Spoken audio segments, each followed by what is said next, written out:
Today we're going to discuss something called Methylene Blue.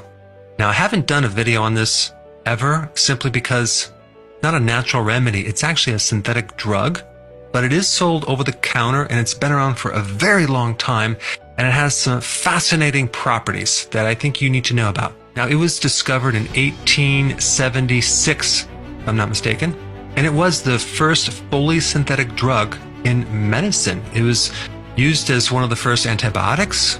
It was used as one of the first antipsychotic drugs. In 1891, it was used for malaria.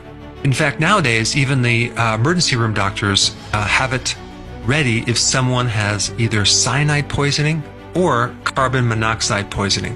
And so it is a compound that creates some very interesting effects. At lower doses, it can act as an antioxidant. And I'm talking about the dose of 0.5 milligrams to 4 milligrams per kilogram weight.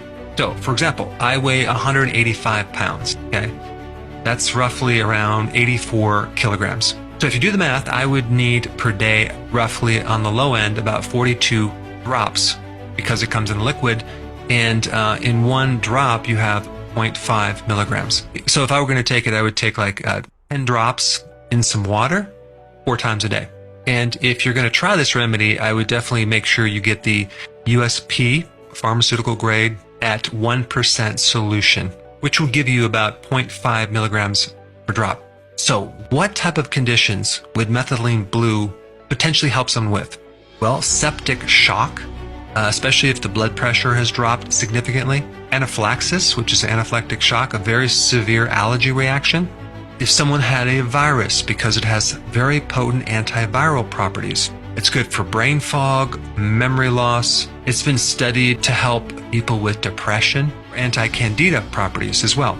It also apparently is really effective in tissues that demand high amounts of oxygen, which I'm going to explain in a little bit why, like neurodegenerative conditions like Alzheimer's, Parkinson's. It's even good for things like gout because it can help break down uric acid. In low doses, it acts as an antioxidant as well as an anti-inflammatory. So typically anything that involves mitochondrial dysfunction can benefit from Methylene Blue. So what I want to explain is how it actually works. What is it doing in the body? Which is actually this is very interesting. So what it does in the body, it acts as an artificial electron recycler. Now, let me kind of explain this.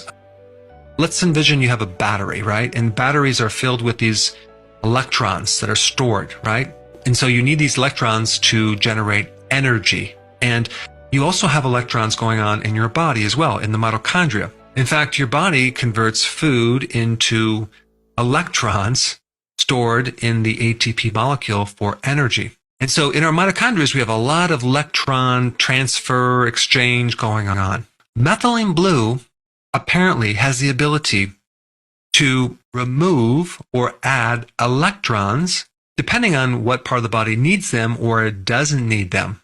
So it seems to help correct this shuffling around of electrons, which medically has this term called redox cycling. So this is one of the reasons why this could give someone with fatigue more energy. Now, since we're talking about the mitochondria, and this is the heart of your metabolism, in the conversion from food into energy, oxygen is also involved. So Methylene Blue helps the mitochondria absorb and transport oxygen. It actually improves the way the body uses oxygen. And so you can imagine all the different problems that this could potentially help someone with. Now, there is some contraindications. If someone is taking an SSRI, which for depression, for example, you wouldn't want to take this as the potential side effect of increasing too much serotonin. And of course, before taking something like this, check with your doctor just to make sure there's no contraindications.